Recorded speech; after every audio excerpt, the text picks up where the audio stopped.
Assalamu alaikum and good afternoon to everyone. Firstly, I would like to welcome our session chairs, Professor Mohammad Haroon sir and Professor Rajiv Kumar, who will be joining soon, and our presenters and attendees in this session. My name is Fiza Afreen. I am an assistant professor in the Department of Computer Application, and I am going to moderate this session. It's my utmost pleasure to welcome you all to Integral University's two-day international conference on advance in science, engineering, and technology, a premier gathering of minds in the field of computer science and engineering. Today, we embark on a journey of intellectual exploration, innovation, and collaboration. To all our participants, I extend a warm welcome. We have diverse group of professional researchers and students from various fields and industries, all united by a common goal, that is to explore, learn, and advance our knowledge in the field of computer science and engineering. Without any delay, let's get started and call our first participant, whose name is Dr. Jacinta Menzies, and her paper title is Technology Aided Framework for Dealing with Student Mental Health. Over to you, ma'am. Okay, thank you very much. Can you hear me, please? Is my voice audible? Yes, ma'am, you are audible to us. Okay, I'm going to share my screen. Can you confirm? Can you see my screen? Yes, ma'am, is it visible? Okay, thank you very much. Thank you, Integral University, for giving us this opportunity to present our paper on technology-aided framework for dealing with student mental health. So I am the first author. I am Dr. Jacinta Menezes, and my co-authors are Nadisha Hemachandra, Kate, and Dr. Mohammad Siddiq. And we are from Majan University College, Muscat, Sultanate of Oman. So my presentation involves these topics. I'll be giving you introduction, then digital mental health interventions, how they are, efficacy of these interventions, review of existing methods, benefits to students, challenges, proposed framework, and a conclusion. So in the recent years, there has been growing recognition of the prevalence of mental health issues among students worldwide. This is an issue where we know that it exists, but very less we are doing as educators. And we know that according to the World Economic Forum 2022, 1 in 8 person worldwide is having mental health issues, and only 71% with psychosis do not receive mental health services, which is an alarming figure, and only 2% of the health budgets on an average go to the mental health. Overall, only 2%, which is also an alarming figure.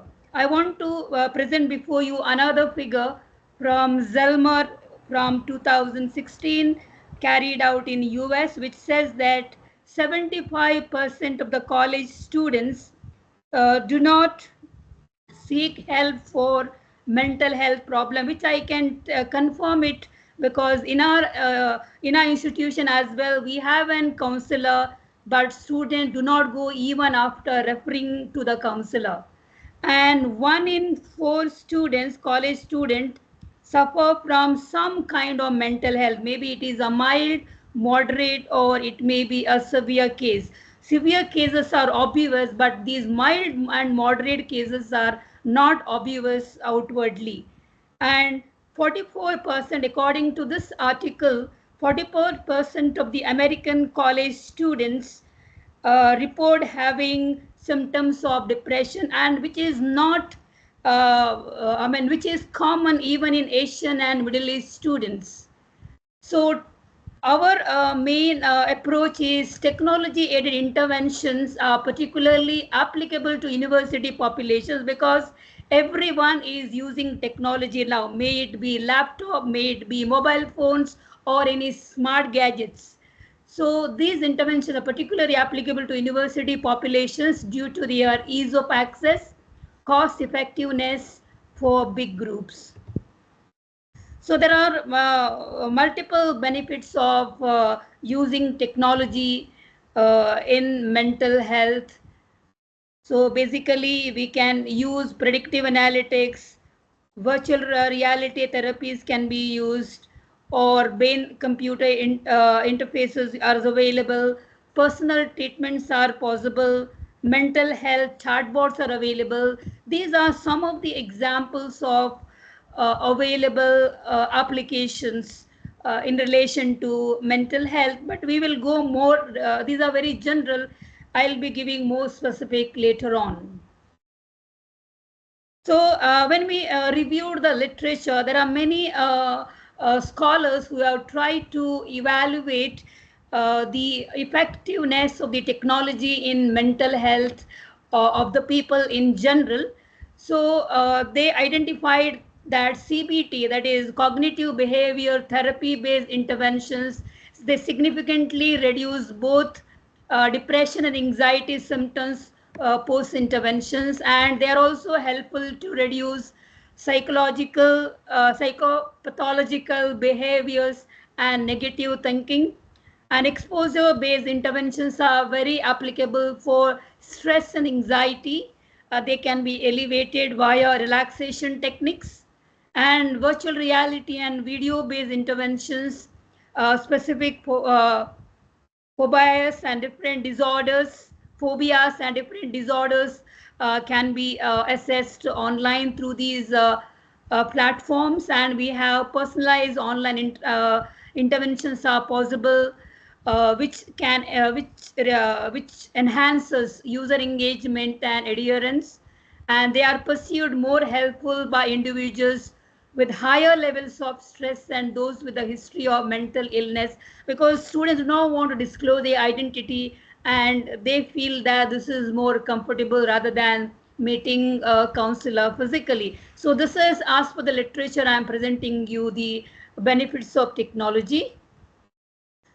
In specific, because technology can be delivered through web or through mobile phones or virtual reality platforms.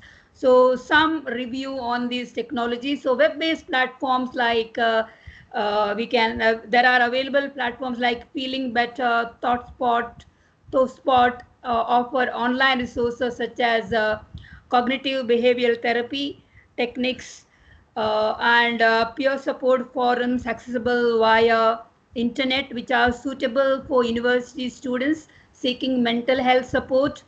There are mobile applications. I am mentioning only few. There are lot many, like Gloomy, Emotion Map, or Fit Unit Life, and Our Journey. They provide functionalities like mood tracking, mindfulness, exercises, and coping mechanisms directly on students, which are available on student smartphones, offering accessible and personalized mental health support.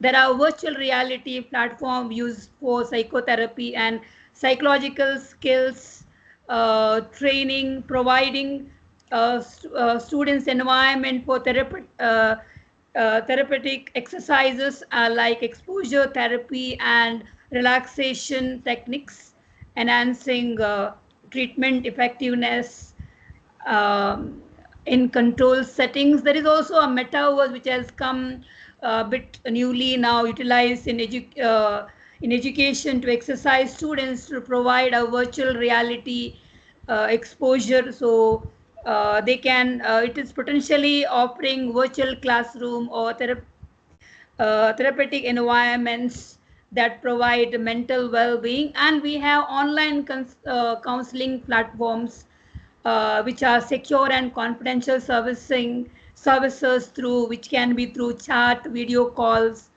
phone calls, or through any other medium to seek mental health support remotely, which can be accessed, which may appeal to those hesitant to seek in-person counseling.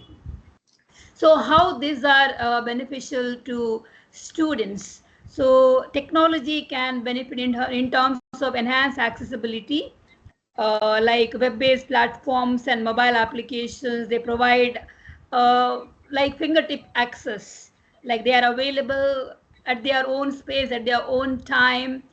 They can use irrespective of space and time and physical location. Personalized support. There are applications which can provide the students for mood tracking or mindful exercises, which can be tailored based on their needs and requirements.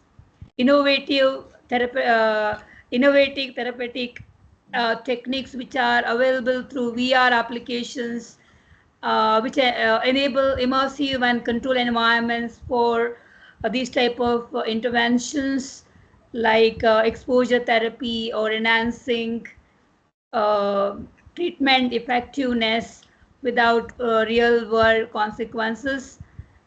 And it also provide anonymity and confidentiality because it is happening through online only. I mean, there is no physical interaction here, so those who are not ready to disclose their identity, these platforms can provide some degree of anonymity and allowing students to discuss sensitive mental health issues. And of course, education environment, there are a lot of technologies to expand educational opportunities by providing immersive learning environments and skill building applications that can enhance motivation, engagement, and academic achievement among students. There are also implementation barriers. Although the technology is available, there are a lot of constraints like financial barriers. If you are going for a high-end technology like VR devices or metaverse, and specifications would be required in terms of software and hardware. There may be risk of adverse effects if there is an excessive exposure to these immersive environments.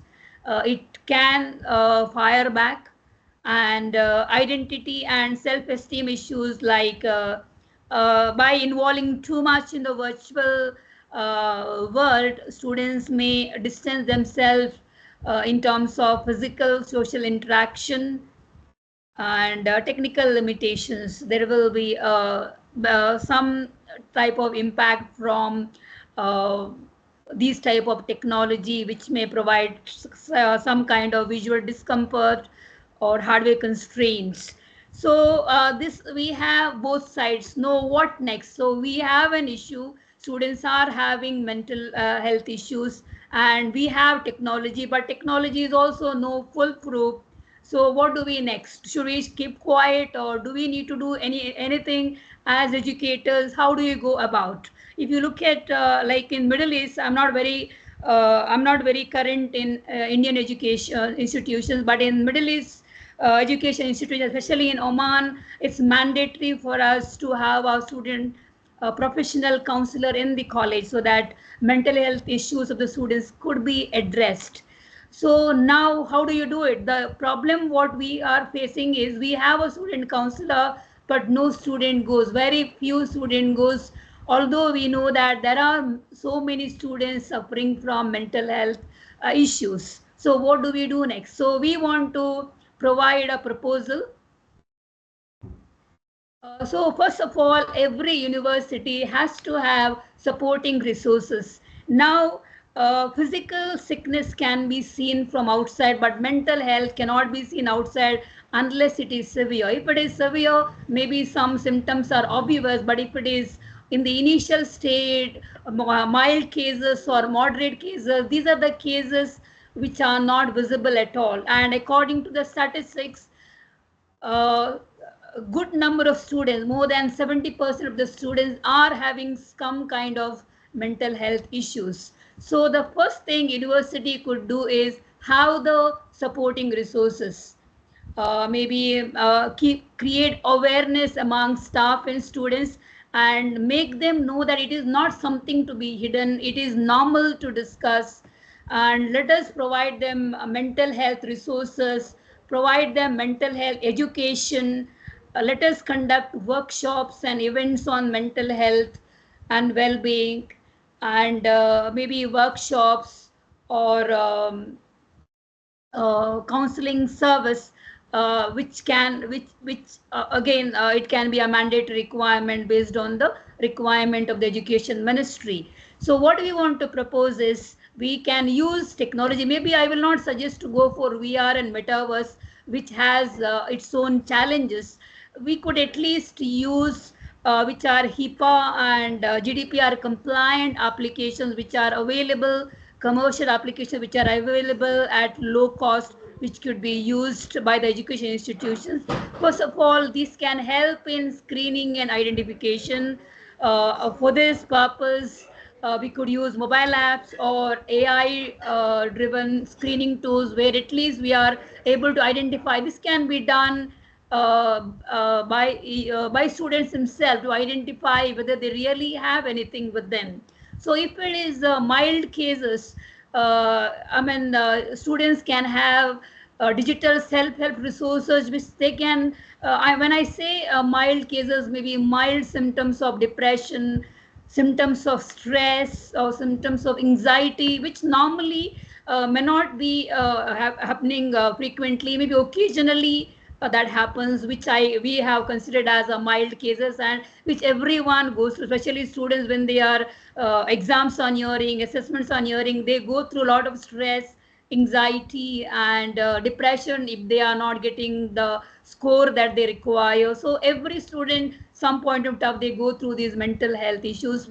For them, these type of resources like digital self-help resources, mental health apps, and online mental health forums can really help.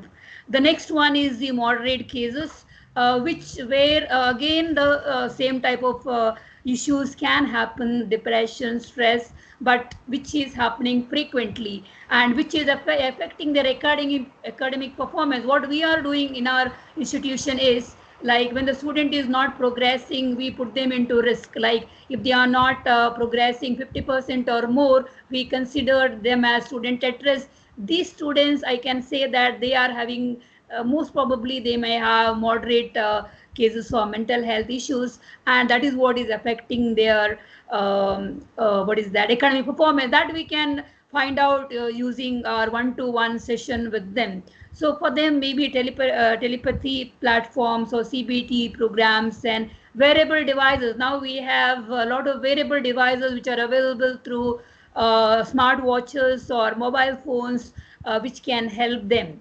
So here there is a role of the student counselor as well. Maybe student counselor can come in terms of providing support, or in terms of meeting students if the students are ready to meet.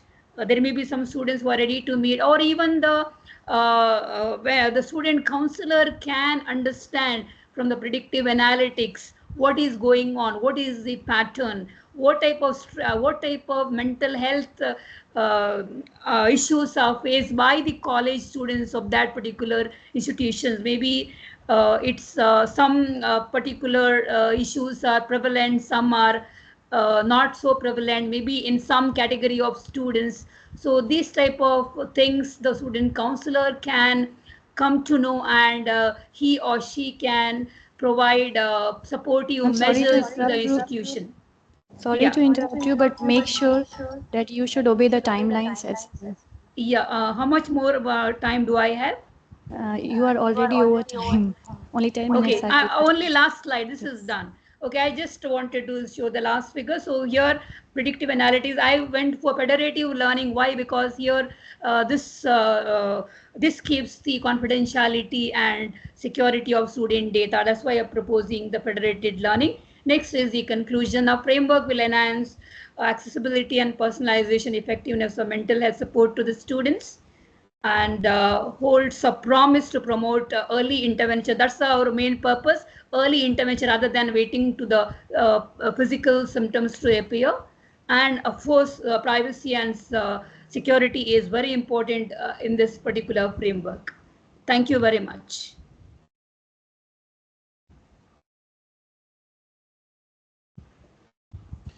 Thank you, ma'am. Yeah. You are discussing about mental health issues. Yes. I'm audible. You are listening to me. Yes, yes, I can hear you. Okay.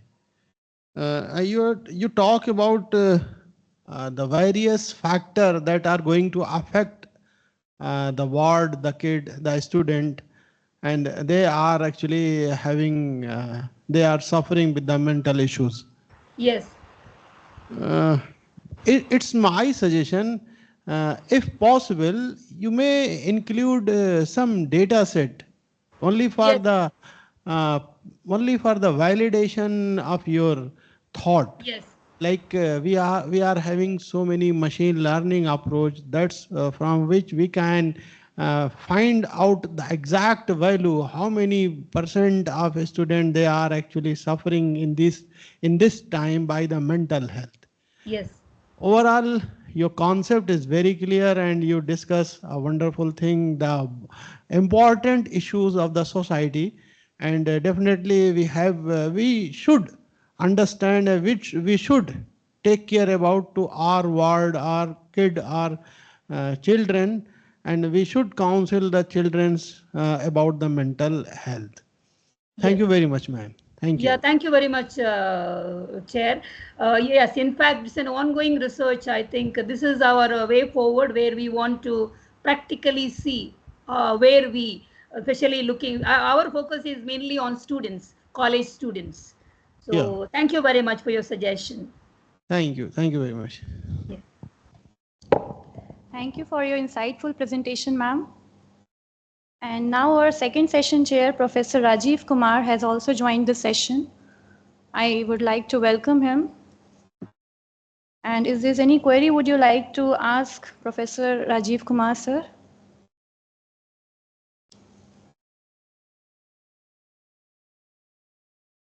Okay, thank you.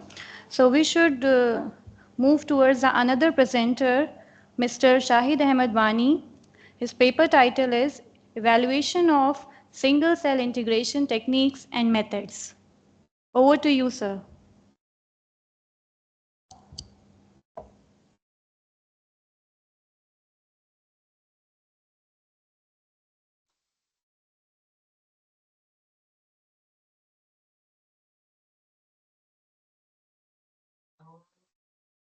Uh, Good afternoon, everyone. Is my screen visible to you all? Kindly switch on your camera, please.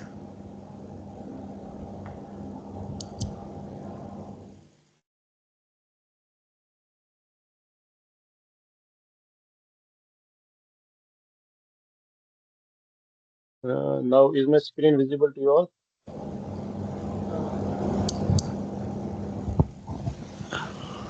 Okay, you may continue, sir. So, my name is Shahid Amdwani, and the other Your voice is author very of the poor. Shahid sir, okay. your voice is very poor. Your voice is very poor. Uh, Good afternoon, everyone. My name, my other author of the paper is SMK Quasi. So, the title of our paper is Comparative Evaluation of Single Cell Integration Methods. I am a research scholar and I'm in the Central University, New Delhi. Sir, you may increase your voice volume. You are not audible. In hello, Your hello. voice is very slow. I'll try to raise my voice. Uh, is my voice audible now clearly? Okay, you may continue. You may continue. So the contents of the research paper are introduction, then we'll proceed to literature review, and I'll discuss about the integration methods and techniques, and finally I'll discuss about the integration methods that have been studied in this thesis, and with the noting the key findings and the conclusion of the paper. So basically, we are doing our research in the single cell analysis field, which is a field which sequences and understands the analysis of various biological modalities that can be found inside a human being.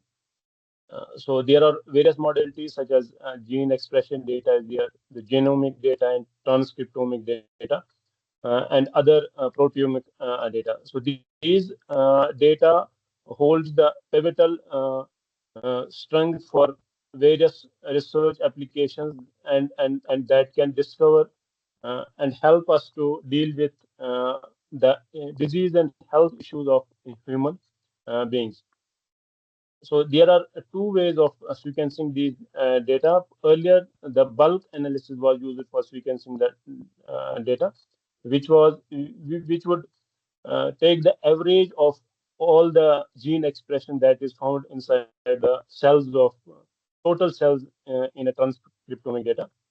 But with the evaluation of single cell analysis, so these modalities can be sequenced from a single individual cell. That helps to uh, get insight in the details, minute details of the cells.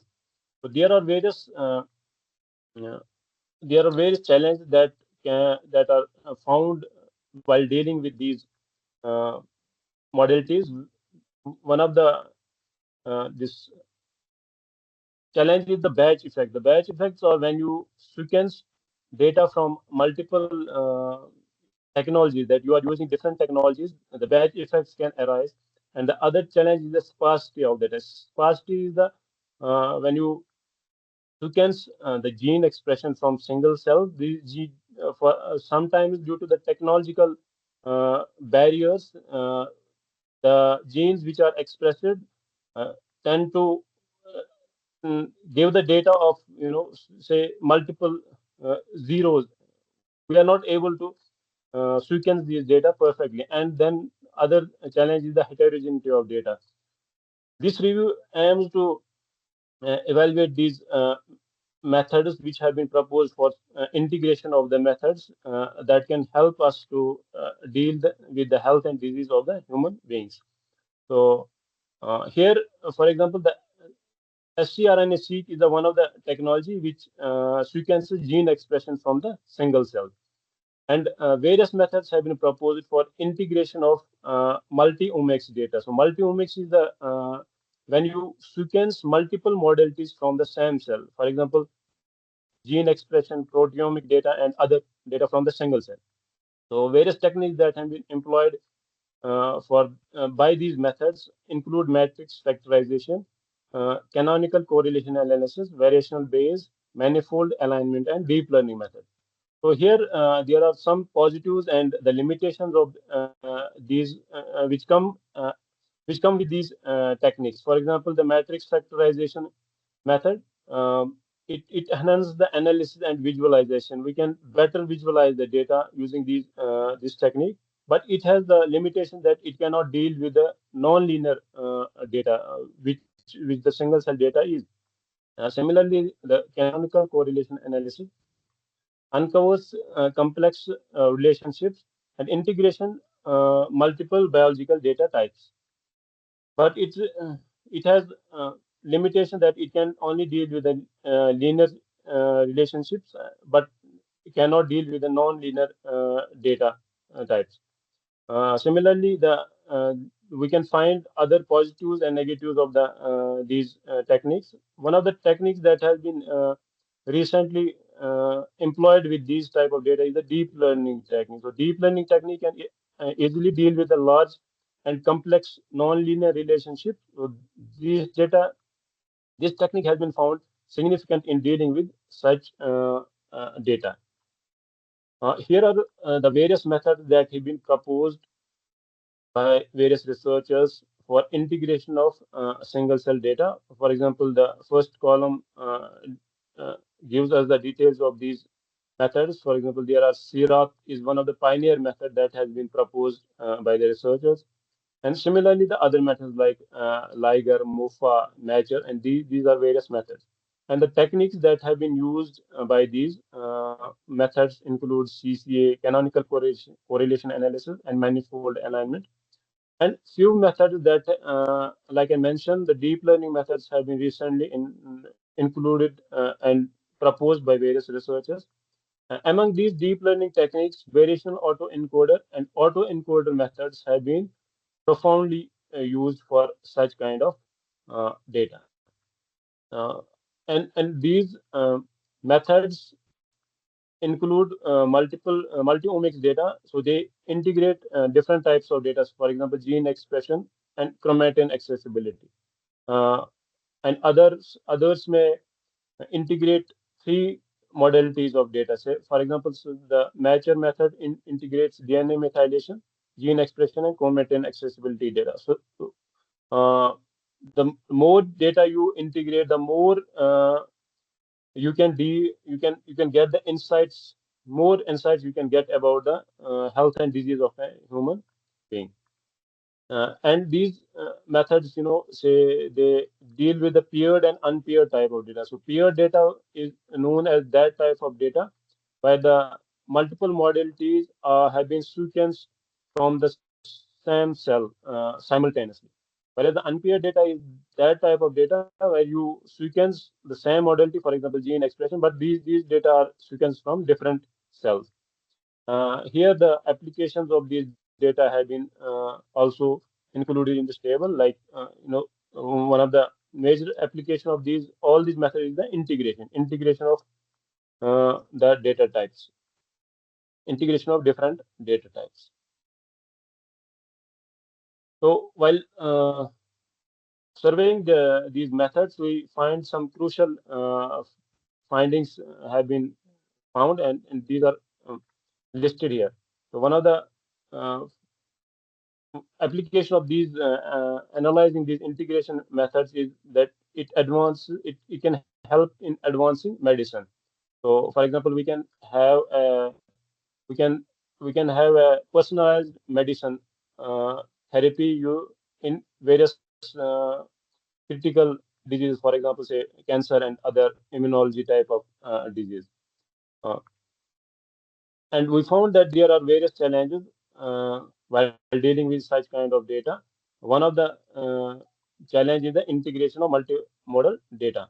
So multimodal data, as I mentioned, that when you integrate multiple modalities, more than two modalities into a single data set. So we are in need of computational tools. Although various techniques have been employed and various methods have been proposed for handling the integration of data types, but there are still very scarce number of methods that have been proposed. So we need to evolve these methods, and other methods can be uh, proposed using the deep learning techniques, which has shown significant performance in dealing with such kind of data. And as I mentioned, that this integration of these techniques have the potential for personalized medicine. The each, for example, if a patient, we can give him a personalized medicine based on the kind of disease or any other, uh, based on the type of disease that a person may be having. So here, the conclusion of this review was that integrating single cell data is essential for advancing our understanding of complex biological systems and driving personalized medicine. So one of the uh, main outcome of this is was that this paper was to that we these techniques can be used for personalized medicine. Uh, So there are various challenges, as I already mentioned, batch effects, data sparsity, and high dimensionality. Various methods ranging from traditional statistical approach to advanced machine learning techniques offer robust solutions, and the other deep learning techniques can be used also. Our findings underscore the critical importance of selecting an appropriate integration method to ensure the preservation of biological variance, minimize technical noise, and enhance data interpretability. By identifying the ongoing challenge, we aim to stimulate further research and development in this field. As I mentioned, the various challenges we can have multiple. We can develop tools or methods for these challenges. Ultimately, this will propel the boundaries of single-cell analysis and its impact on biological discovery and the translation of knowledge into personal health. So that was it from my side. Thank you.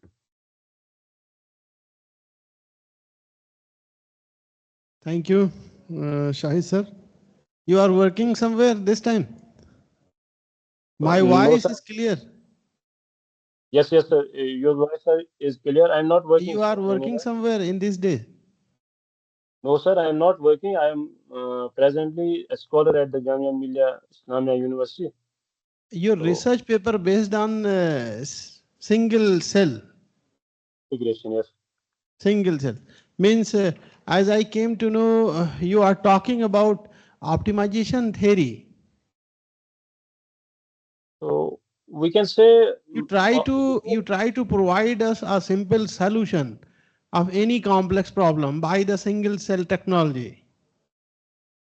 so not any problem, but Amid there of are your discussion, your voice sometime break, so we could not hear to you properly. As what your means objective of your research paper of today. the objective of the research paper was to, provide a deep understanding of different methods that have been proposed for integration of various modalities that can be found in a cell. Okay. So, for example, there are gene expression data, there are protein data. So these data can be integrated, so we can get more insights in of the health and disease of a human being. Okay, Shahi sir, it's my suggestion. If please, if possible, please include some of the mathematical validation regarding your hypothesis. Whatever you are claiming, you try to incorporate some of the mathematical model behind your hypothesis in your research paper. This time it's okay. You are very clear, but for future purpose, once you are going to write any new research paper, so first of all we will discuss about some of the data background. We try to write the things on the basis of mathematical formula. We try to include some of the model and simulations, and we also try to compare the result with some of the existing results, so that the thing can be more visible. Overall the things So is very good. Thank you very much from my side. Thank you. thank you, sir. Thank you. Shahid, this side, Dr. Rajiv here. Thank you for Uh, sharing there your is a expertise and insights, Mr. Shahid Ahmed Bani. Now, I would like to call our. Okay, so Professor Rajiv Kumar, sir, is this any query from Mr. Shahid? yes, ma'am. Actually, I am just asking one query because in this paper you has said about a single cell and review of the multiple models and this.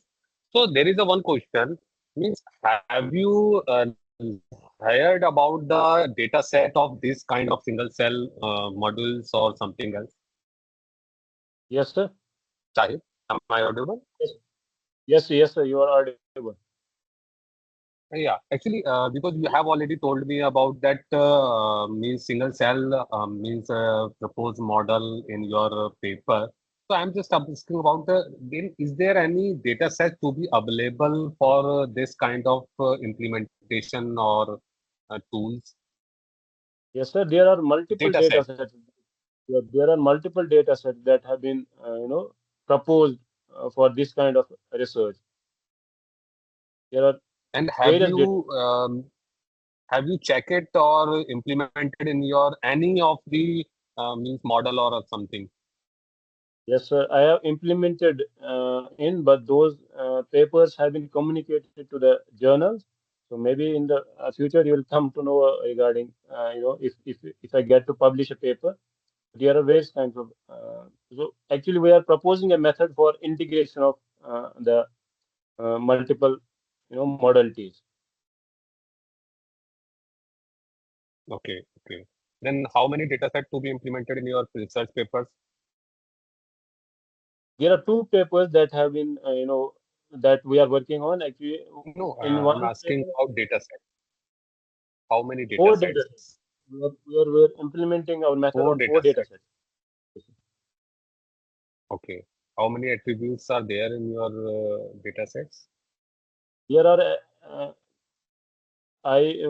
if I remember correctly, there are 22,000 cells in one data set, and 84,000 genes in one data set that Okay. we are working. Okay, Sai. Okay. Thank you. Thank you. Thank you very much. Thank you.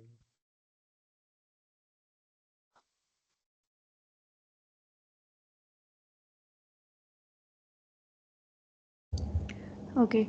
Thank you for the presentation, Mr. Shahid. Now, I would like to call Mr. Rishi Agarwal. His paper title is Recommendation System for Skin Cancer Severity.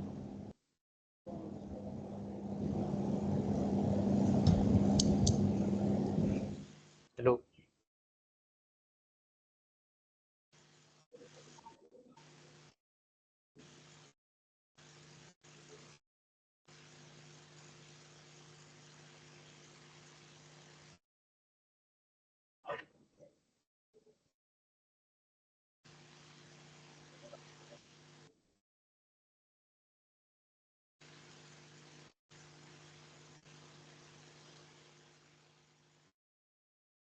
Is my screen visible? Hello. Hello. Yes, you are Yes. audible Yes, now. you are still. Yeah. Uh, Good afternoon, sir. My name is Rishi Agarwal, and today Please I'll be be loud. presenting. Good afternoon, everyone. My name is Rishi Agarwal, and today I'll be presenting our work on recommendation system for skin cancer severity. Recommendation system for skin cancer severity. My colleagues Rishabh Tiwari, R.G. Gaur, Sudeep Jan, and Praduman Agarwal, and I from Department of Computer Science and Engineering at GLA University, Mathura, have been working on this project. So let's dive on the details of our project. Here's a quick review of quick overview of our presentation. So it's the introduction, proposed model, result, and discussion, and conclusion. So we will start with the introduction of to the problem we are addressing. So melanoma is a severe form of skin cancer that, despite affecting only 4% of the population, is responsible for 75% of the skin cancer deaths. This highlights the urgent need for improved detection methods. Traditional diagnostic approaches often rely on subjective manual examination, leading to variability and missed early stage melanomas. So our study, hello, uh, our study proposes a novel recommendation system that integrates deep learning techniques with patient demographics, medical history, and high resolution skin lesion images.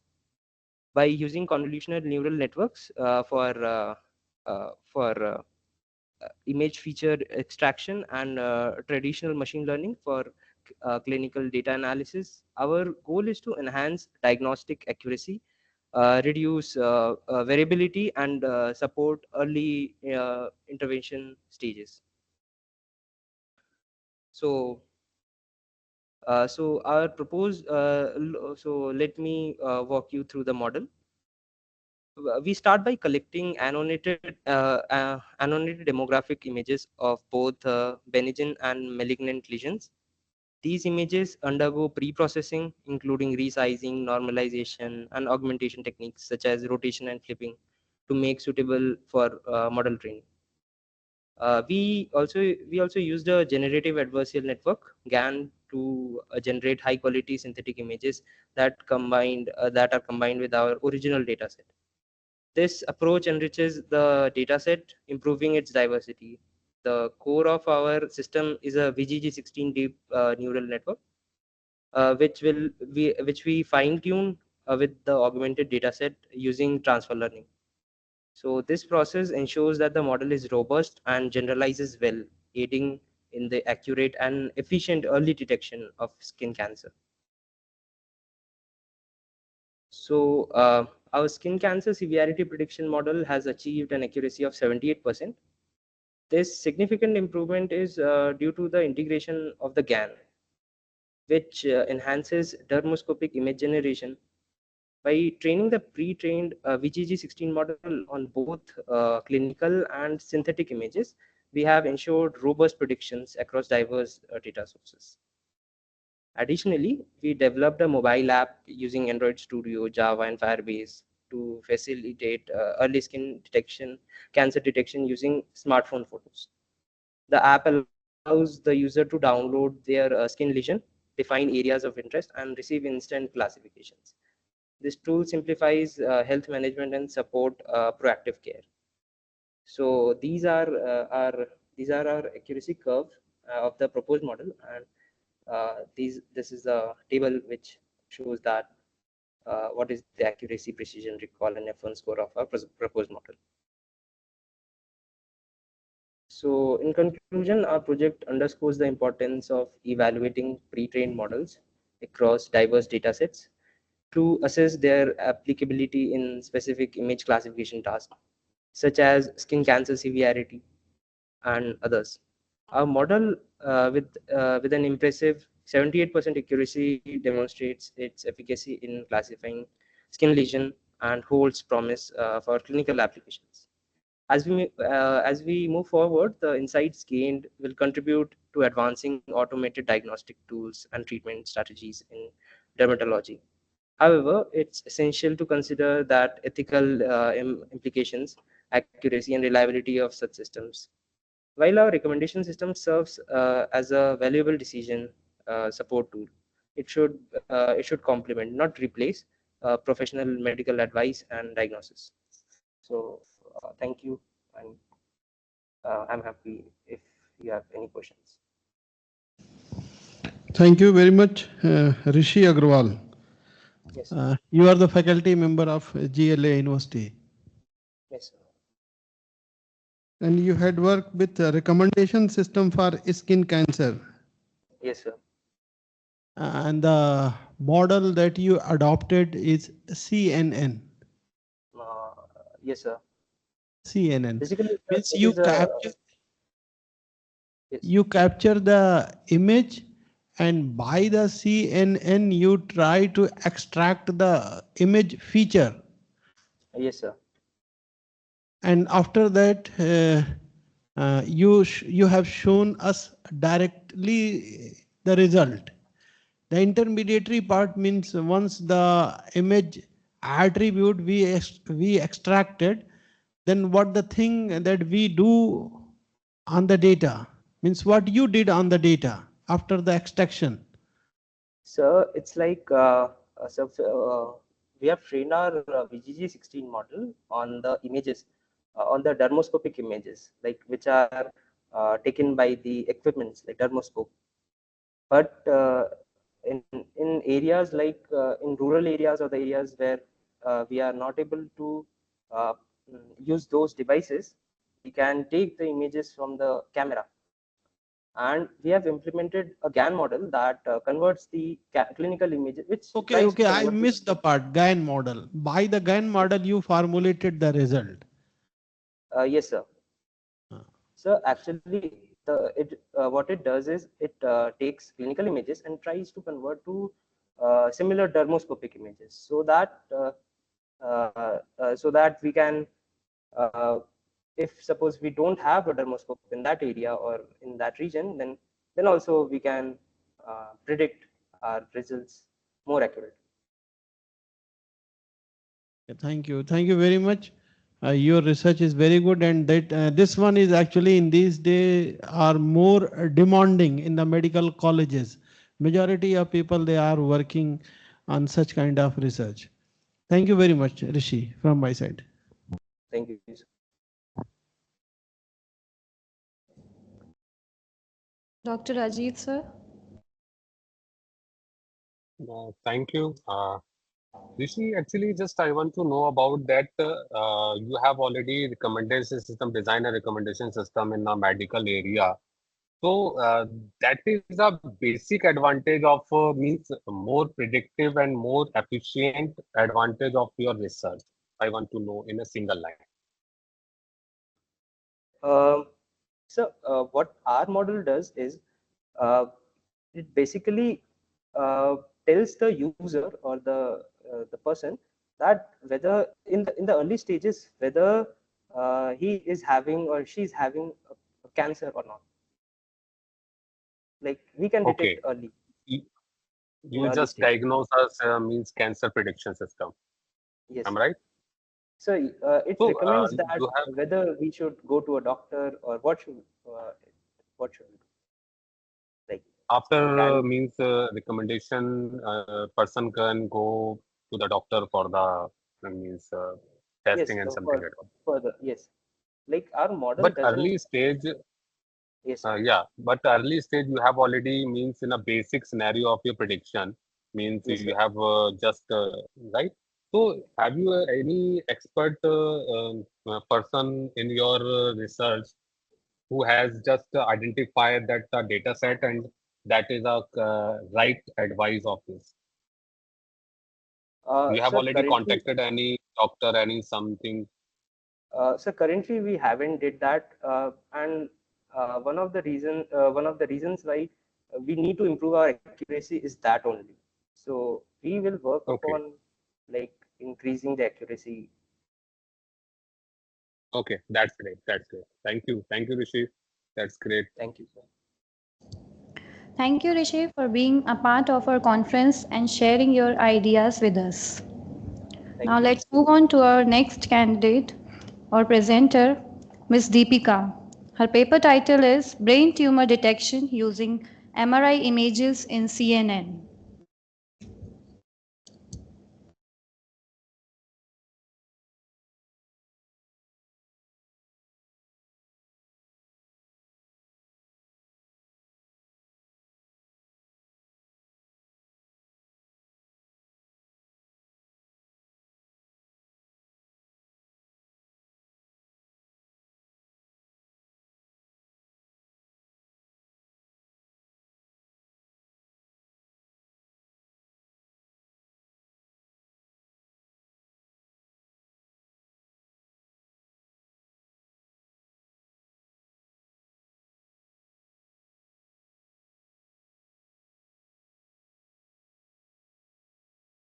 Hello. Good afternoon, ma'am. Hello. Yes, good afternoon. You are Ma'am, audible enough? am I audible? Yes, you are audible enough. You can start your presentation. Good afternoon, everyone. Myself, Deepika. I'm currently pursuing BTech fourth year in Jain University, Bangalore, in Computer Science and Engineering. My title of the paper is Brain Tumor Detection Using MRI in CNN. And the authors are Jahil Pasha Srinivaslu, Deepika, Bashir, Vikram, Nirugatti, Vishwanath. And the contents are abstract, introduction, literature review, proposal methodology, summary of findings, experiments and results, conclusions, questions. And in abstraction, brain tumor prognosis can be significantly affected by early diagnosis and treatment planning, which is of utmost importance. With this work, we present an automatic system of MRI scan based tumor detection that is based on complex computer algorithm that simulate the natural brain structure. With this approach, we can pinpoint tumors very precisely. We assessed the validity of our methods on a large data set of MRI images, including both research product and patient images, to ensure its dependently diverse scenarios. Our researchers reveals how this technology can help radio diagnosis brain tumor quickly and accurately, ultimately enabling patients to receive treatment on schedule. And in introduction, uh, brain tumors are among the most difficult medical conditions to treat. They often require early detection and care. Magnetic resonance images MRI has grown in utility as a non-invasive method of detecting and evaluating brain tumors because it offers better constraint between soft tissues. The most common histological type of primary brain cancer is glioma, which arises from brain glial cells and represent 80% of all malignant brain tumors, depending on whether a patient has a slow growing low grade glioma or the more aggressive and infiltrative high grade glioma, which requires immediate treatment. The prognosis can change. Patients with brain tumors are dying at a rate never seen before. Only 72.5% of them make it to 5 years.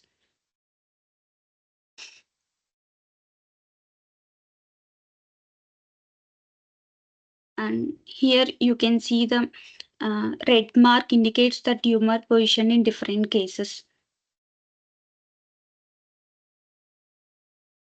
In this, improving treatment options and raising the chance of a successful outcome can be greatly aided by early detection of brain tumors.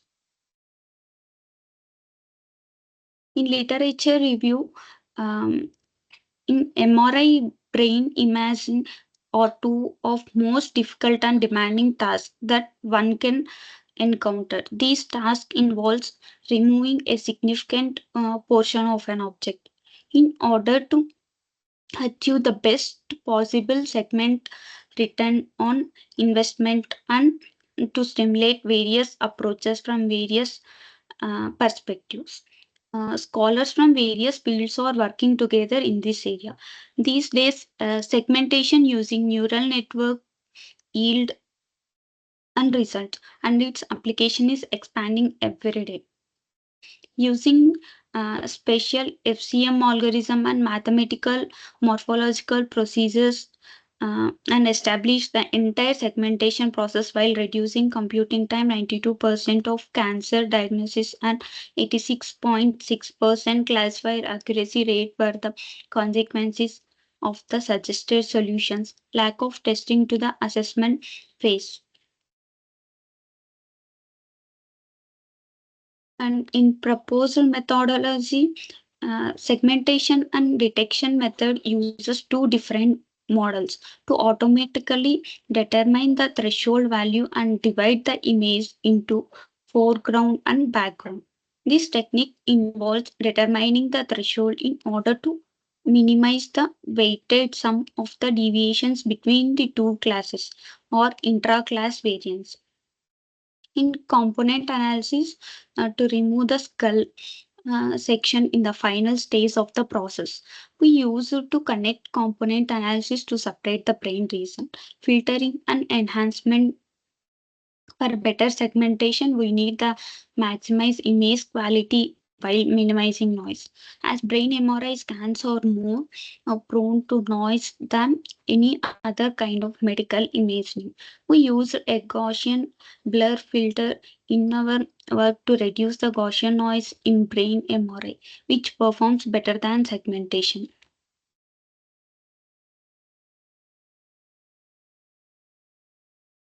And in this is the CNN architecture. In these convolutional neural networks using brain MRI, we attempted to develop an extremely system that can correctly identify the tumor. Even if a fully connected artificial neural network could can capable of detecting the tumor, we use a CNN for our model because of a sharing of parameter and sparsity of connection. Utilizing the convolutional layer as the starting layer, the MRI pictures or and the MRI pictures are transformed into a homogeneous dimensions by forming an input shape with dimensions of 240 into 240 into 3. We generated a convoluted convolutional kernel with the input layer after gathering all the images in the same aspect ratio.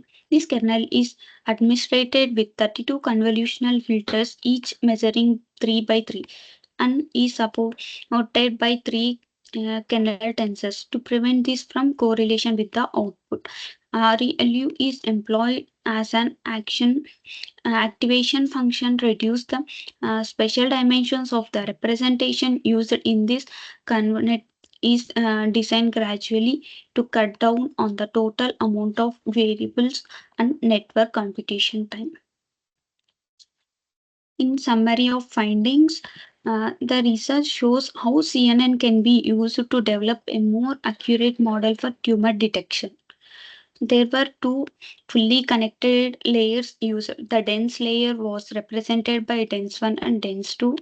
The result demonstrate CNN's potential as useful instruments for automated development that are successful in tumor detection. This shows that the CNN model performs the promisingly and presents an automatic brain tumor detection system for MRI scans, demonstrating its potential for use in real-world situations involving human brains.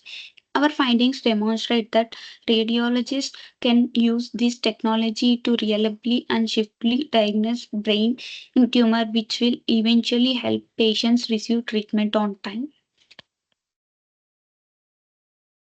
And these are the experiments and results.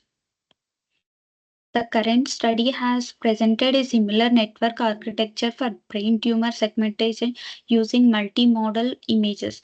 There were three different models that were shown with different performance level. The result demonstrate the viability and encouraging performance of intermediate convolutional maps and interpolation techniques. Most deep network reported in the literature require a large amount of training to cover. Still, the recommended network architecture is lightweight, fast, and useless RAM. As possible future directions, we will explore the use of SE block at different layer. It also fascinating to consider which weighting strategy is best and whether any of their combination could be more effective. These are the images of tumor present. And in conclusion, uh, we concluded that the highlights of the use of CNN model to categorize brain tumor from MRI images into two groups, tumor containing and tumor free. The suggested approaches for classifying and detecting MRI images yielded the best accuracy when compared to current neural network models. These models images have been pre-processed and resized before being proposed by convolutional neural network. 3,000 high quality MRI scans were used for validation and training. Several assessment matrices are used to evaluate the CNN model's performance. CNN shows are the most successful at using the provided dataset to predict the presence of brain tumor. And that's it. Thank you, sir. Thank you very much. Deepika. Thank you, sir. Yes, sir. Deepika, you are BTech student. Yeah, sir. How you thought about the research until you are in the BTech, and we are appreciating your effort. You are doing a wonderful things, and you did research on Thank brain, you, sir. and it's a motivation to all the student present over here. Up to this Thank you age, he so is much, talking sir. about the research. Deepika, I have one question. Yes, sir. You are working on a brain tumor. So Yes, sir. your approach is uh, detecting the brain tumor at early stage, or you are only detecting the brain tumor? At a early stage only it will detect, sir. Okay. So you taken the images. Yeah, I sir. found in the images a lot of means the symptom of brain tumor are already available. Yes, sir. Whatever the images that you taken for the analysis, for the research, Yes. all the images Yes, sir. having the brain tumors. And Like red you are mark, red mark picture is there, no, sir? It will detect. okay. How you extract the features from the images? I didn't Like, found I didn't yes, found sir. method of extraction of feature from the image so that your CNN can detect the image having the tumor or not. By the Sir, feature can we I can, share the screen again? what you are saying? 1 second, sir. I will show you. See, sir, Uh, in this red mark is there, no, sir? these It are will the red detect. marks. These are the red marks, and the red marks is showing the image having the problems. My question is Yeah, that sir. how we are going to convert this particular image for machine learning analysis. Like, still, I'm doing, sir. Okay, you are in the continuation. Yes, Thank you. sir. Thank you very much. Thank you. We are appreciating your effort. Thank you very much. Thank you, sir. Thank you so much, sir. So would you like to add some more questions? Okay. Thank you, Ms. Deepika. We appreciate the Thank time you, ma'am. you took and to prepare and deliver your presentation. It was a Thank valuable you. contribution to our conference. Thank you so much. Thank Now you. let's move on to our next presenter, Mr. Arish Shah Mohsin. His paper title is WordNet Enriched Text Classification with Compressed Distance Based Word Networks.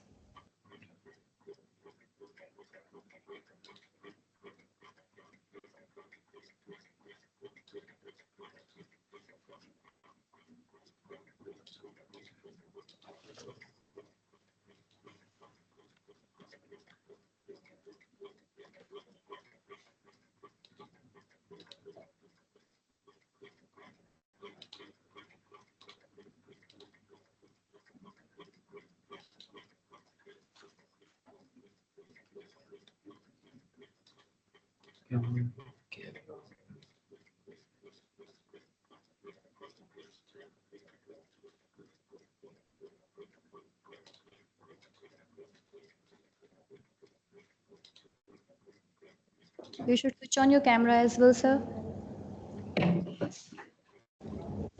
Yeah, and please obey the timelines as well. It's a humble request to all the presenters. Good afternoon, everyone. Today I'm going to present our paper on the topic word enriched text classification with compressed distance-based word networks. Uh, one of the authors is me, and my co-authors are Mohammad Tayyib Ilyas Khan and Najim Akhtar. We all belong to Aligarh Muslim University, Aligarh. So this is our outline. So this is the outline of the presentation. We'll firstly discuss about the introduction, post model. Then we'll talk about the main concept behind this research, which is compression distance. Then we'll talk about our decision of using logistic regression versus KNN, data processing feature engineering research discussions, performance comparisons, and then our conclusion. So text classification is a very important topic in the field of natural language processing. It is used in content management, legal document sorting, search engines, etc. The traditional methods of doing text classification include naive-Bayes, SVM, deep learning methods, LTSM, and now transformers. Now, the problem with them is that they require very large data sets and computational resources. A recent paper in 2023 uh, used KNN with gzip to compress. We are building upon that approach. So we incorporate WordNet-based word embeddings and word network centrality. This is our flow chart of how the entire pipeline works, and we continue. We Our proposed model has improvements over previous work. Firstly, we replace KNN with logistic regression. We incorporate BirdNet. We use centrality features, and uh, our main output is that we have increased performance. So let's talk about compression distance first. So compression is a process of reducing the size of data to save storage. Now, compression algorithms, they exploit patterns and redundancies in data to achieve smaller representations. So what our main approach is that if there is similarity between two things, their compression would be smaller than the compression of two dissimilar things. So compression distance measures the difference between in compressed sizes between two strings. There is a need of normalization as well, because compression distance can be biased by the length of input strings, and to balance the influence, NCD is distance, which means that the compression distance should be normalized. So let's consider two strings here. So for example, our string 1 is apple and our string 2 is apples. So we see that if we calculate the compression distance by using this formula, our result is 0.286. Similarly, if we have these two strings, apple and banana, if we calculate their compression distance, it is 0.3. One more example is, for example, we have S1 as the string, S2 as the string, and S3 as the string. Now, if we calculate the NCD for S1, S2, and S1, S3, we see that NCD S1, S2 is much lower than NCD S1, S3. So this will act as a distance metric for figuring out how similar these two strings are. So our main observation is that for dissimilar strings, the compression distance is higher compared to similar strings. Our selected algorithm for compression is gzip. It is fast and efficient. It is suitable for larger data sets. And the main reasons for selecting these algorithms are below. Firstly, it is widely available. It is the most standard used compression algorithm, and it is available on most systems and programming languages. Python has an inbuilt implementation of gzip itself.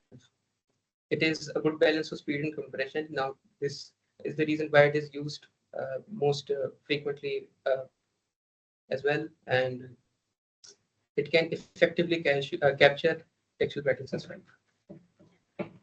The algorithm behind gzip is called the bfit algorithm, which is a combination of LZ77 and Huffman coding.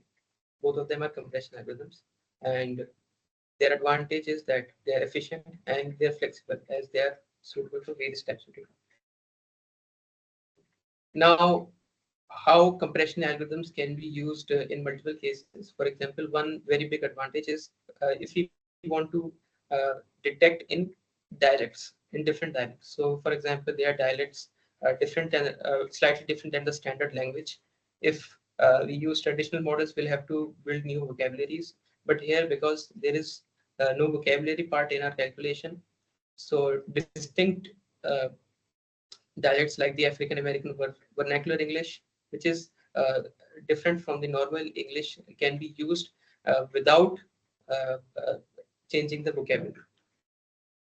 Also, for obscure languages, for example, languages that are not very well known. For example, English has the largest corpus, so it has a lot of vocabulary. It is already a lot of resources available. But for languages that are not well researched upon, it creates a problem, and there is where compression algorithms can be the cure.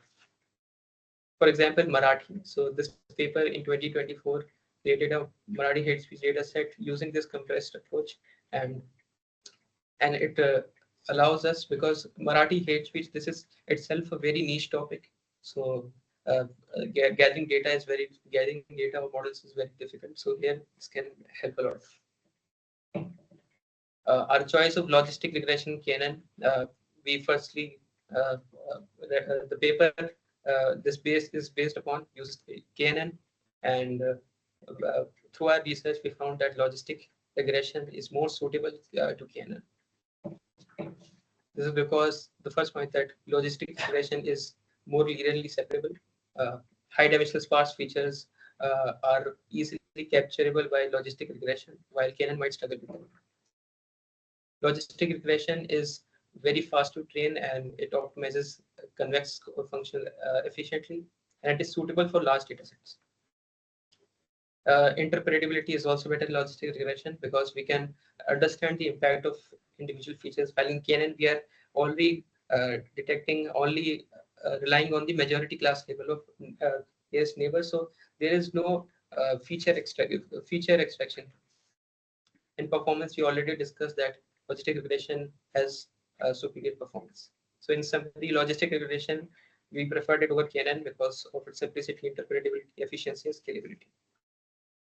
So this is a flow chart again. So first we do data loading, then we do text preprocessing.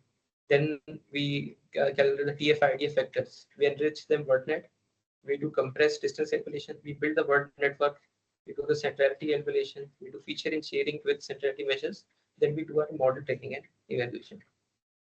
So the first step is data loading. So we use these 4 data sets for our measuring. So these are very standard data sets in the field of NLP. So text preprocessing involved cleaning and normalizing text. We converted text to lowercase. We remove punctuation marks. We lemmatize words. So lemmatize means that we converted every word to its root. For example, a word, the word walk might have forms like walking or walks. So every form of that word is converted to walk. Kindly conclude. We remove spot words. Then we did feature extraction. We made the TF-IDF lectures, and then we did the WordNet enrichment. Additional words that are similar to the words already included in the string were added. Then our compression distance calculation was done. We calculate the NCT between each of the strings, between every pair of strings, and we built the word network. So the word network is a network where every node corresponds to one word, and the edge weight is the NCT distance between those words. We did the centrality calculation. We measured the centrality measures, which is degree centrality, between centrality, and closer centrality, which features created the embedding combined with the TF-IDF vectors, which were then fed to the logistic regression model. And finally, we evaluated our model with different performance metrics. So for example, here we have the accuracy comparison with other models. So this is our results, and these are the accuracies we achieved. So we see, especially in the R8 and R52 datasets, our accuracy was quite out of league for a lot of these models, and we were just behind BERT. This is the comparison of training time in seconds, which is our main point of our solution, that our training time is very less in comparison to the KNN plus GZEP approach, and this itself is very fast compared to the deep learning approaches. So we see a very huge difference in magnitude, and this is the accuracy with limited testing data. So if our data is very limited, we have a very small number of samples, then we see that our method even performs better than BERT and SciBERT. So these are our results and discussion. So we have very good accuracy on R8 and R52. It performs BERT and SciBERT on some data sets, and we have comparatively strong performance on 20 news and also. And it is robust across all text domains. And this is a point, which is that it is significantly fast in training times, and in few short scenarios, it has very strong performance. In conclusion, it shows significant improvements, and it enhances the traditional NCT-based classification. It integrates semantic features and network centrality features, and it is competitive with deep learning models. So it offers a lightweight, efficient alternative to resource-intensive models, and it demonstrates robustness across diverse text domains. Thank you. That's all.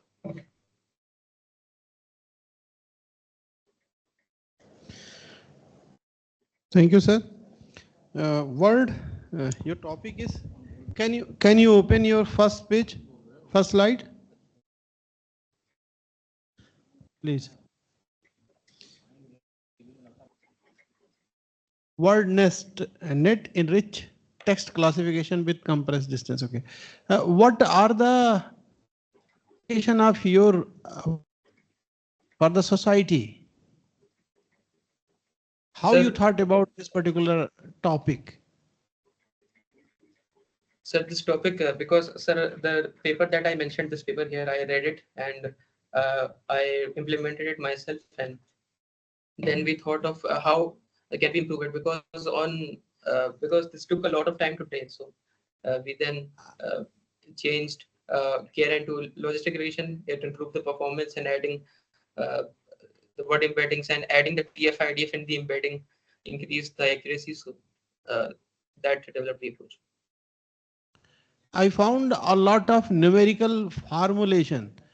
So, how you validated means from where you got the data set and from how you calculated the accuracy and precision of your work. Means So the above accuracies were already mentioned in the previous research paper, and for all the data sets, these are very standard data sets in NLP. So whenever any new method in the field of NLP is developed, it is mostly tested on these data sets. So okay. very standard for him.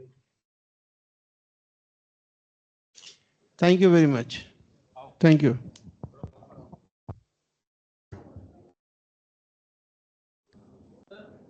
Okay, so Rajiv sir, would you like to ask some questions?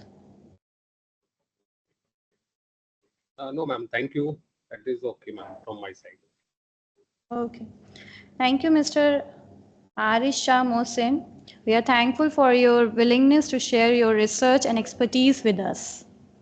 Thank you so much. Now our next presenter, Ms. Akanksha Verma. Her paper title.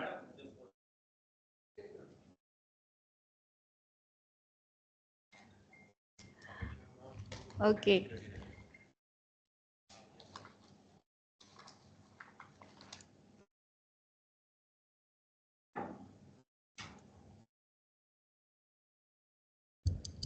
Thank you, speak.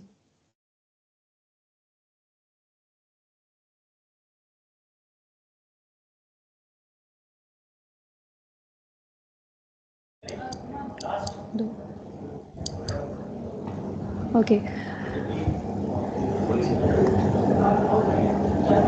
So we are thankful for our session chairs,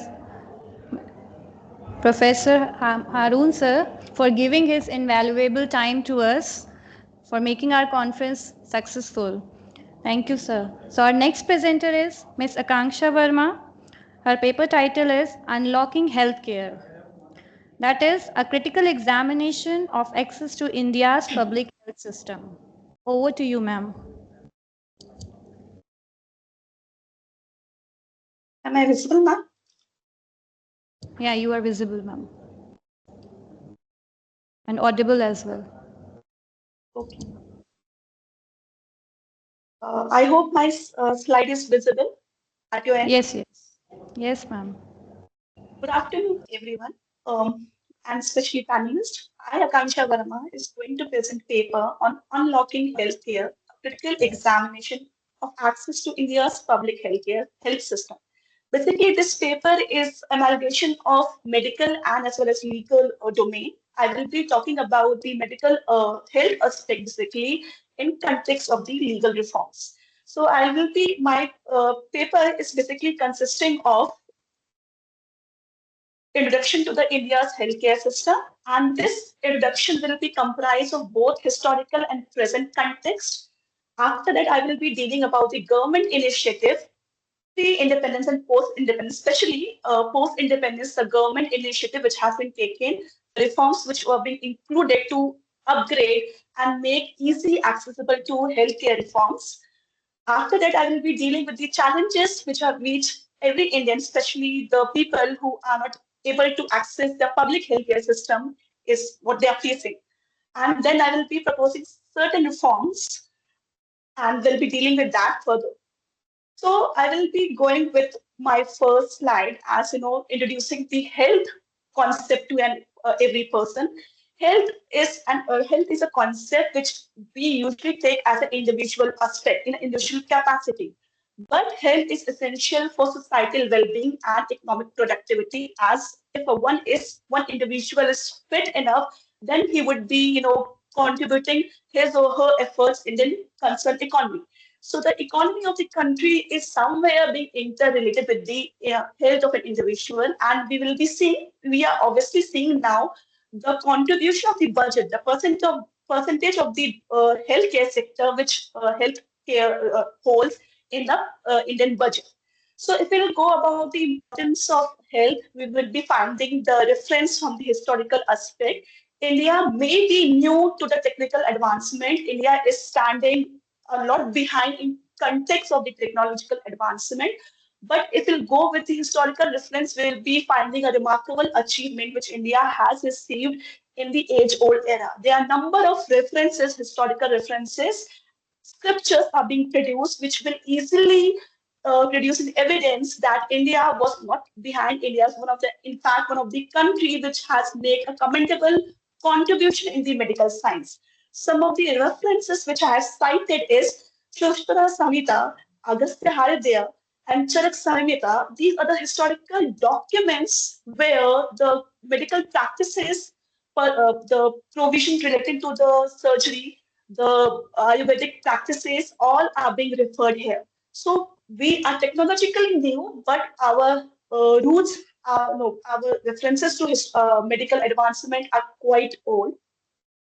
Coming forward from the historical evolution, the reason why I have amalgamated the paper of health and the law is because of the Article 21. Article 21 of the Constitution of India, which is the heart and soul of the Indian Constitution, refers that right to life and personal liberty. Now, right to life and personal liberty also include numerous rights. One of them is access to public healthcare services. There is a leading case on access to public healthcare services in Permanent Katara versus Union of India, where one of the patients died. He sustained an injury during an accident, and he died because he didn't receive the healthcare access on time. In this case, the Supreme Court clearly stated that individual life is of utmost importance, and procedural requirement is secondary or tertiary. In this case, Supreme Court clearly told that individual life is very important and the government should make reforms regarding the healthcare services.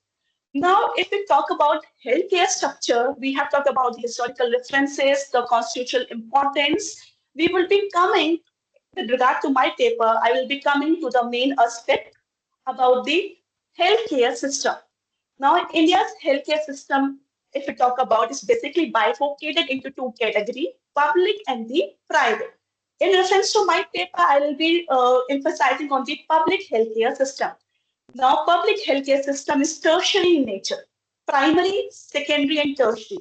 If you can clearly see, the primary level basically targets the rural area and semi-urban area.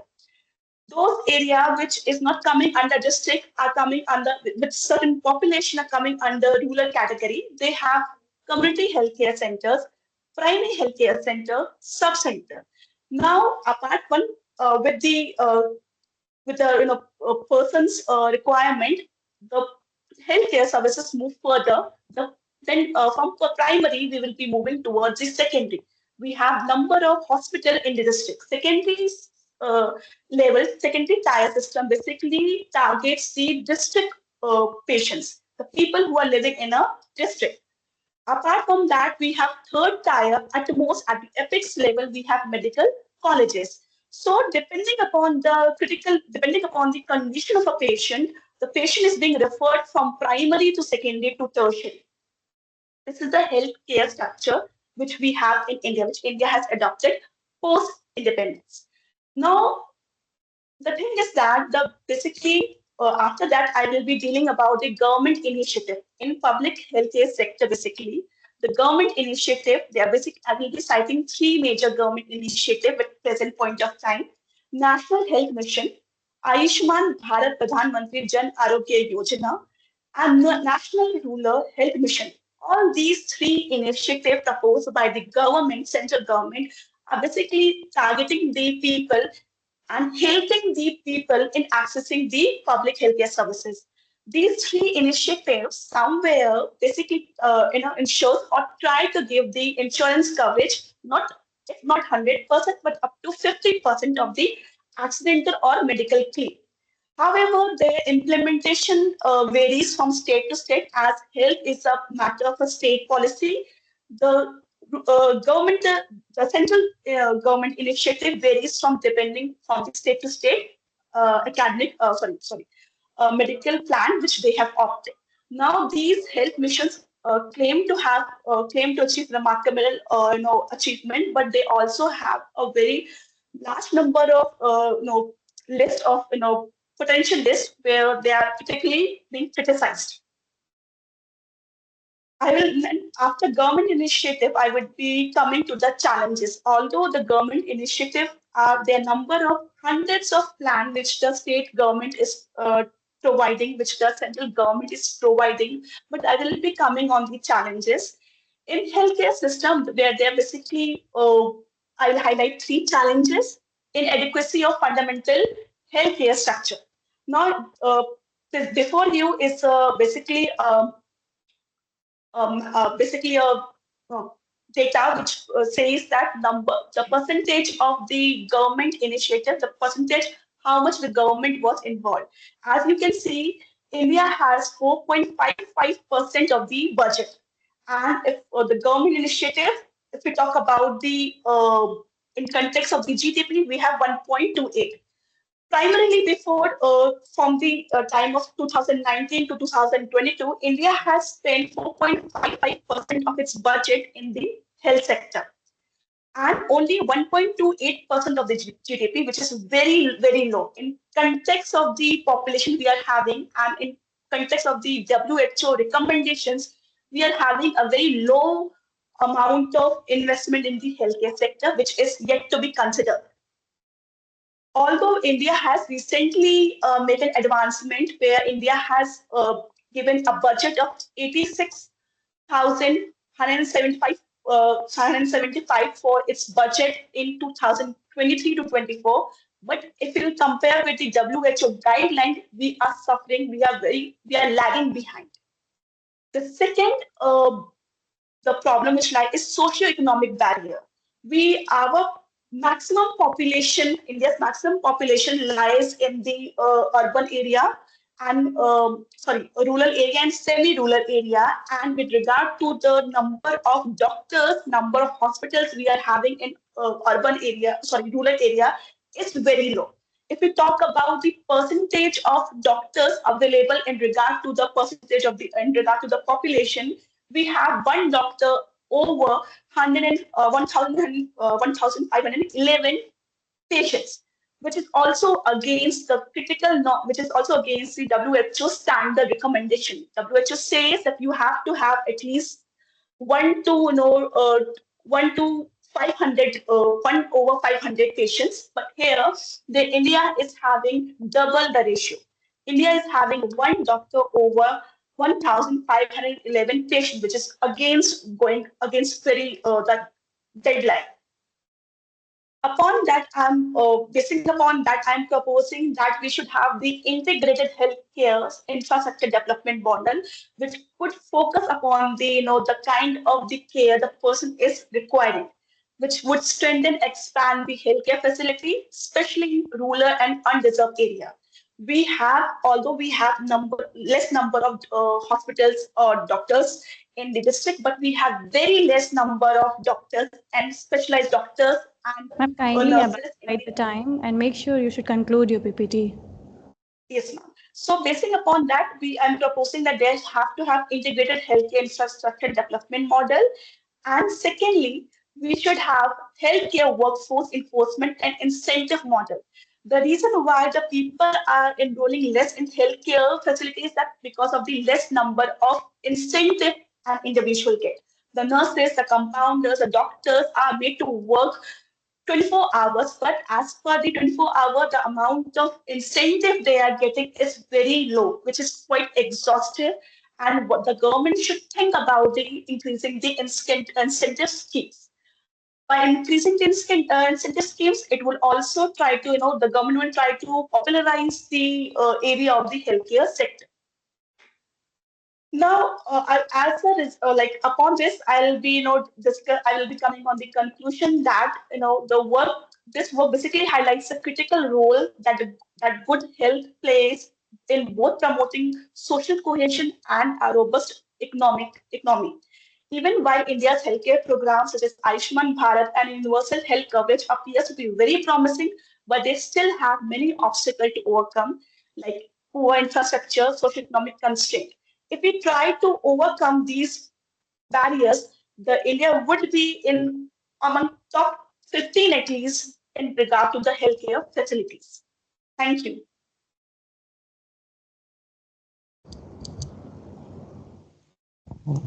Thank you very much. Thank you, sir. Uh, you are exploring the healthcare. Yes, sir. And you are from, ma'am, I have only one question. You are from Yes, sir. a law background and Yes, sir. you are working for healthcare. How it is? How Sir, you actually, motivated? yes, sir. Sir, I was to be very honest, I was reading one data where where the India's ranking in terms of healthcare was very low, and parallelly I was also reading the number of government initiative. So the claim which the government is making and the ranking which the India is holding is actually very different. So I'm basically trying to work on the legal aspect, try to linking the health provision with the government reforms. Since health is attribute of one's life and one's life is being protected and it is being made a duty of the government, basically the administrative officials under Article 21, sir. So basically, I am connecting health and the law via Article 21. Okay. Thank you very much. Your effort and your contribution is too good, man. You are integrating a law with healthcare system so that maybe the society can get more and more benefit. Yes, sir. Actually, I'm also doing PhD in health, health sector only, not health, social, like health and social legal study. So from that, I got to know that there should be some kind of there's number of constraints. The people are unable to access the healthcare facilities, even though the facilities being made available to them. So I'm trying to find out the gray area why they are not able to access those rights. Thank you. Thank you very much. Thank you. Thank you, sir. Thank you, sir. Okay, thank you, Ms. Akanksha Verma, for Thank this you, sir. insightful presentation on healthcare. So Thank you. now let's move on to our next presenter, that is Ms. Safia Sadruddin. Her paper title is Feature Extraction and Classification of ECG Signal for Stress Detection.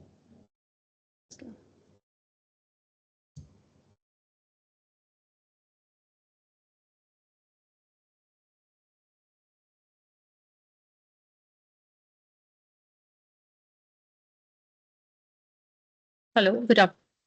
Myself, Safia Sadruddin, research scholar from Prerna Engineering College, Nehru Navi, Mumbai. The title of my research is Feature Extraction and Classification of ECG Signals for Stress Detection, where the main aim of this study is to improve the accuracy and effectiveness of stress level detection using machine learning.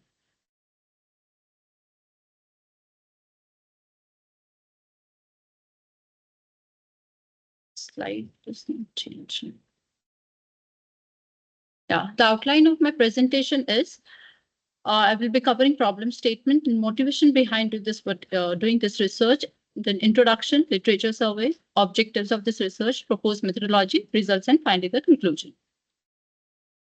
We know that stress is a very prevalent issue in modern society that affects cognitive function, productivity, decision making, and overall well-being of the person. And current stress management methods that is based on questionnaire is very inconsistent and may not provide a real insights into an individual's stress level. And with the advancement of technologies in AI, ML, in healthcare, it highlights the need of reliable, quantifiable, and consistent method to detect and manage the stress effectively. I came across the study done by Global Burden of Disease between 1990 to 2017 According to this study, 197.3 million people are suffering from various mental disorders in India, and among them, stress was the leading cause. And one of the recent study conducted in 2023 by India Wellness Index by ICI Lombard General Insurance, they mentioned a very report. They mentioned that every third person in India is suffering with the stress. So, and 77% of Indians experience at least one symptoms of stress regularly. So these were quite concerning for me regarding the stress. And one more the study printed in India's inclusive hidden mental health problem. They say that 1 in 5 Indians suffer from the depression. 150 million people across India are in need of extreme mental health care conditions. 42% of private sector employees have general anxiety disorder or depression. And 46% of private sector employees report extreme stress at work. So when I came across all these studies, I feel that means very much study or some these technologies are required to handle this stress effectively. Stress is broadly described as emotional or physical tension. Stress is sometimes sporadic and sometimes it is a part of life. Like if we say the example of like if for students during studies during the exam hour isn't sporadic tension, but sometimes it becomes a part of life. Like nowadays, our lifestyle is such that some people have fear of losing jobs. Similarly, there is a work pressure, target-oriented deadlines are there, some family stress, financial crisis, loss of loved one, etc. leads to stress. So there are certain physiological signals that contribute or they are indicators of stress levels. So with the advancement of wearable sensors and technologies, these physiological markers can help in evaluation and prediction of stress. So these technologies enables continuous monitoring of physiological signals, including autonomic nervous system activity and release of stress hormone. Like if suppose we take the example of skin conductance. So the temperature, if a person is suffering from stress, his temperature might drop. And during the, if we say about ECG, because nowadays we are having a sensors that can monitor our ECG continuously with the provision of smartwatches and all that sensors. So if there is a continuous, if there is a R peak that can be monitored and we can detect that what sort of stress that person particular is having at different times. Here are some literature review that I have conducted, and these are all based on ECG signals. So researchers are exploring machine learning algorithms that can be used effectively for identifying the stress based on ECG signals.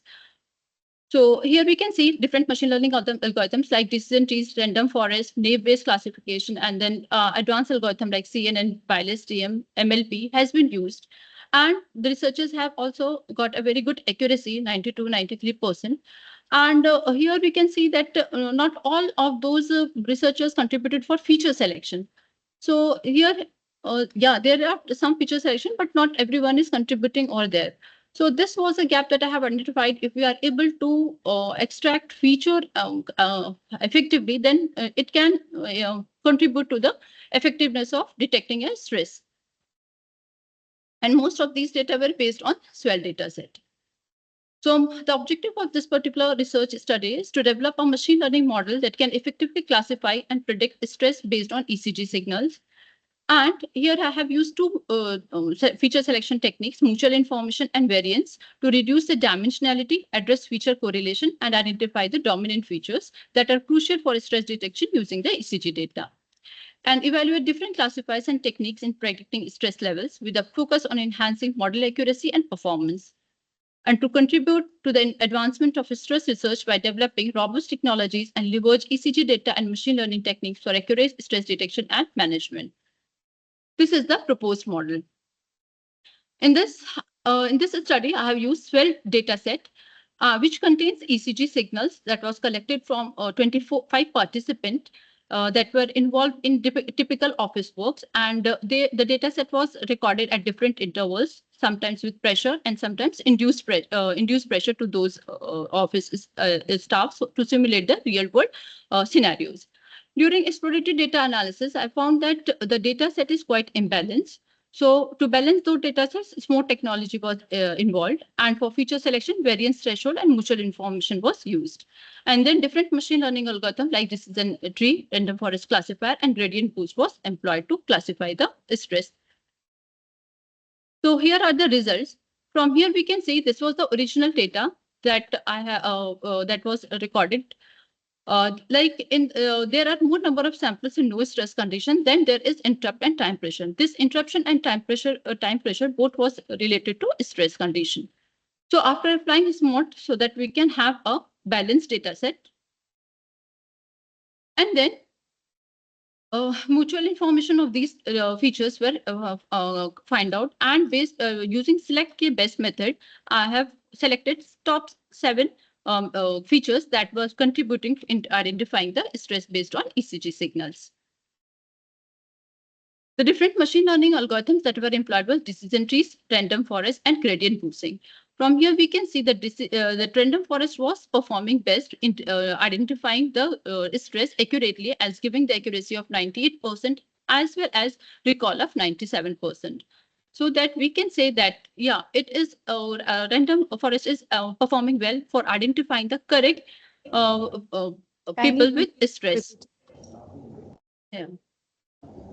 So the conclusion is ECG recordings has been used to identify the stress because it is easily obtainable, and due to the advanced technologies like smartwatches and wearable devices, it is a convenient means to monitor the individuals and monitor their health, including stress levels in diverse settings such as workplaces, also educational institutions, healthcare, and for private sector employees also.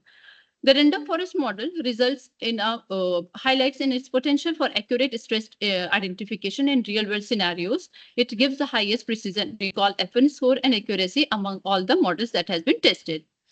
By employing mutual information and variance techniques, the study identified a set of relevant features that significantly enhance the performance of classification models. In future, we can explore some more additional machine learning classifier. We can fine tune our machine learning algorithms to optimize the stress detection models. Thank you, ma'am. That's all. Thank you. Thank you very much. You discuss about the feature extraction and classification by the machine learning algorithms. From where you got the data set? The data set is publicly available. That is 12 data sets, sir. I have worked on that only, sir. Okay. So how many features do you find from the data set? ECG features, sir. ECG. Sir, actually, sir, yes, sir. Actually, there were 25 participants whose ECG was recorded, sir. Means 25 examples that you have. Yes, sir. 25 examples. Right. I'm asking about the features of the data, attribute of the data, means inside the ECG signals, how many different attributes that you considered for your research work? Yes, sir. Actually, sir, what happened? There are many attributes are there. So for that, to select the attributes, what I have done is I have used mutual information so that those features that is mainly predicting the stress should be used. So using mutual information, I have plotted the results. Sir, if you can see my screen. So based on that, what I have done first, I have plotted and seen what are the importance of those features on identifying the stress. And then I have selected the top 7 features that were more contributing to, for the prediction of stress. Okay. You not included the mathematical formulation. You directly calculated the precision, the F1 score, the accuracy, but from which formula you are computing? Your classification is a binary. Yes, sir. Confusion matrix. Yes, sir. It is a binary classification. Stress or no stress, sir. Okay. Thank you Confusion very much. matrix only I have used, sir, because due to the time constraint, I have not included that because Yeah, it is readily. I understand. Time is a constraint. Thank you Yes, very much. sir. Your Thank you, contribution sir. is too good. Thank you very much. Thank you. Thank you, sir. Now I would like to request Rajiv sir, would you like to pitch?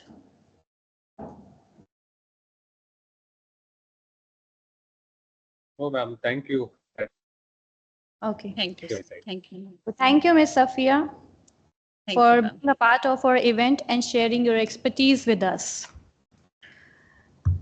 So I would like to call our last candidate, Mr. Sagar Gaur, whether he's there or not. Mr. Sagar Gaur, are you there? Okay.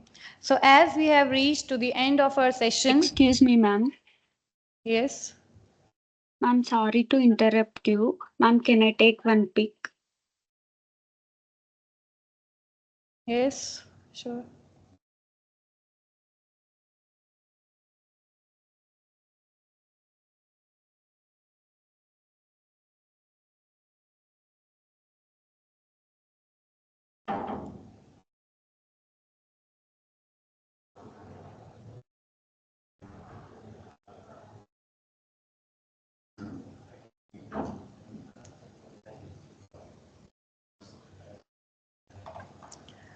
Thank you, ma'am.